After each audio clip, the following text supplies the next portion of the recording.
రంగారెడ్డి జిల్లా చౌదరిగూడ మండలం వీరన్నపేట గాలిగూడెం గ్రామాలను టీపీసీసీ రాష్ట్ర ప్రధాన కార్యదర్శి వీర్లపల్లి శంకర్ సందర్శించారు. వర్షాలు లేక వందల ఎకరాలలో పంట నష్టం పోయినటువంటి రైతులను ఆయన పరామర్శించారు. పంట నష్టపోయిన రైతులను ప్రభుత్వం వెంటనే ఆదుకోవాలని ఆయన డిమాండ్ చేశారు.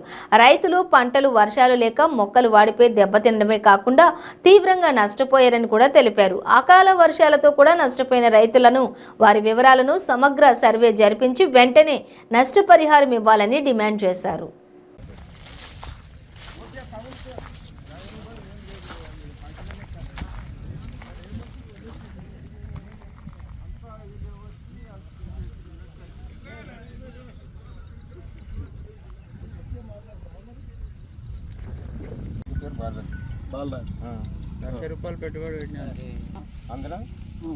లక్ష రూపాయలు పెట్టుబడి పెట్టినాం సారు.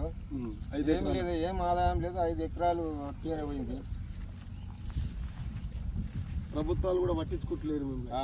ఎవరు ఇంకేమిటి పట్టించుకోలేదు. ఎవరు అధికారులు కూడా రాలేదు. మొత్తం ఎండుకుపోయింది. ఎవరు రాలేదు, కనబడలేదు. మరి ఎట్లా చేస్తాం? గతంలో ఎట్లుంటే ప్రభుత్వం ఇప్పుడు ఎట్లున్నది?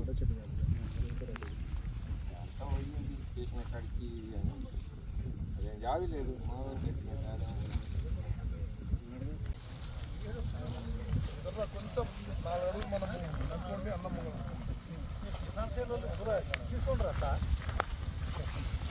మాట్లాడండి. పట్టదారు ఎవడు?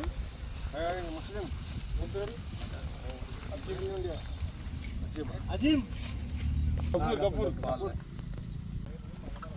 చాలా బాధాకరం.